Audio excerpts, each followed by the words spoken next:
Doug Ford is one of 5 Canadian premiers in Boston today at the invitation of the governors of some of the northeastern states. They are looking for allies in tackling U.S. President Donald Trump's tariffs. Ford just made a shocking deal with Canada, and the USA just got left in the dust. Billions in auto revenue, thousands of American jobs, and decades of North American manufacturing stability are now hanging by a thread. Why did Ford pivot to Canada? And what does this mean for U.S. workers, factories, and the future of cross-border trade? Let's break it down.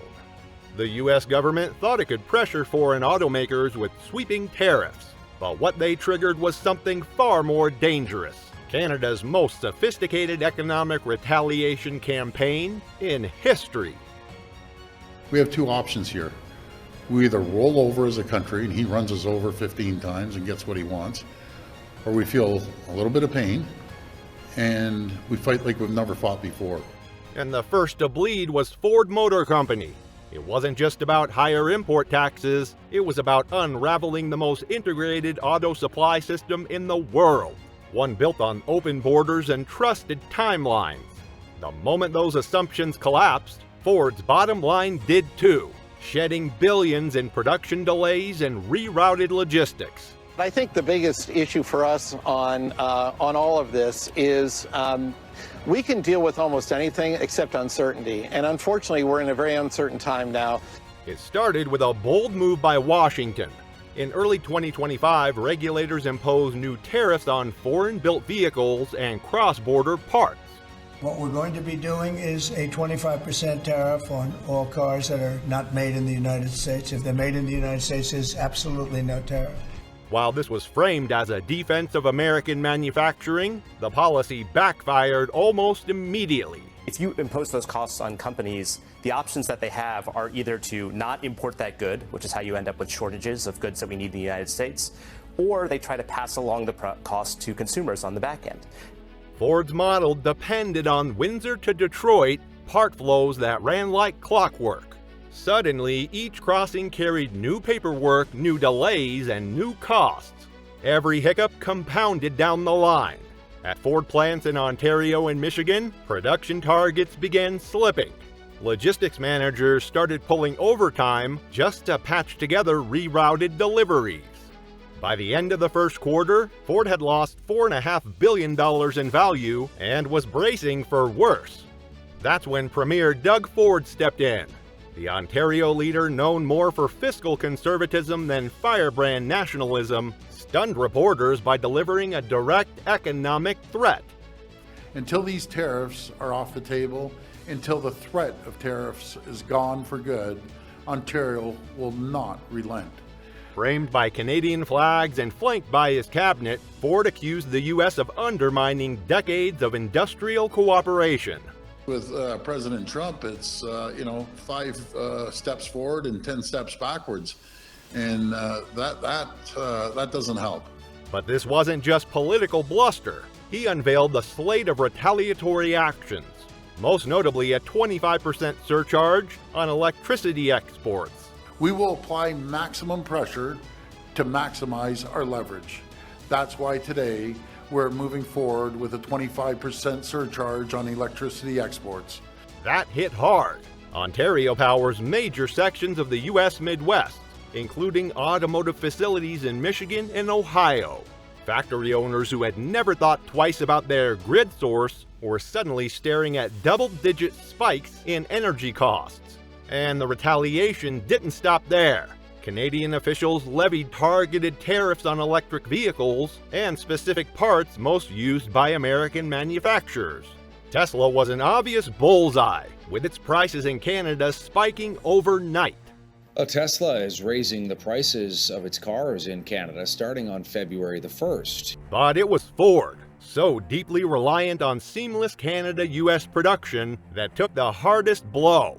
With every tariff announced, Ford's supply chain came under more stress. Containers that once flowed effortlessly between Ontario and Michigan were now subject to manual inspections, added taxes, and days of delays. Some suppliers walked away altogether. Those that stayed began demanding higher premiums just to cover the risk. Behind this chaos was cold strategy, a surgical response by Canada. Planners inside Ottawa targeted goods from swing states and exports from industries with political influence. Everything from Kentucky bourbon to California almonds saw retaliatory pricing. Electricity and automotive parts were the core pressure points. They weren't just hitting wallets, they were hitting power grids and production lines. We will not hesitate to shut off their power as well. I'm encouraging my fellow premiers to follow suit. The goal was to force Washington to the table by applying economic pain to places where it hurt the most. We're going to make sure that we inflict as much pain as possible to the American people without inflicting pain on the Canadian population. At Ford headquarters, the mood shifted from defensive to strategic. With little hope of a quick policy reversal, executives began exploring alternatives. That's when a quiet but significant realignment began. Ford initiated new sourcing talks with Canadian and European partners for critical raw materials like lithium and cobalt. In doing so, it reduced its reliance on US-based mining and refinement operations. This wasn't just a pivot, it was a departure from the company's long-standing identity as a purely American manufacturer. Investors noticed, so did suppliers, and soon Washington. Canada sweetened the pivot. The federal government offered Ford tax relief, priority access to newly opened lithium mines in Quebec, and long-term energy contracts insulated from future shocks.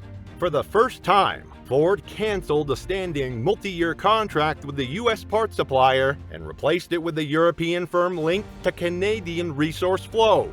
In the past, decisions like this would have been unthinkable. Now they were strategic survival. So how did Canada build this much leverage? When the tariffs hit, Canada deployed. Steel exports to Europe spiked. German automakers began sourcing Quebec lithium. Norway and Germany funneled investments into Canada's mining sector. In effect, Canada had turned its natural resources, its power grid, and its geopolitical location into a suite of economic weapons. We will strengthen our relationships with reliable trading partners and allies. Canada has what the world needs, and we uphold the values the world respects. Now imagine you're in Ford's Detroit boardroom, staring at spreadsheets where every US-dependent line is red. Then look at the Canadian alternative: cheaper minerals, smoother export paths, and government-backed incentives. The decision makes itself. But with that decision comes fallout. Workers in Ohio, Indiana, and Illinois face layoffs. U.S. suppliers lose contracts they assumed were permanent. And American economic dominance in auto manufacturing takes its first real step backward in decades. This isn't just a supply chain story, it's a warning. The trade war has exposed just how fragile the North American manufacturing pact really is. Ford's realignment suggests that even legacy companies once thought loyal to national borders will chase stability wherever it leads. And right now, that path leads away from the United States. Hit that like button, share your take in the comments, and subscribe for more no-fluff breakdowns on the trades and trucks reshaping your world.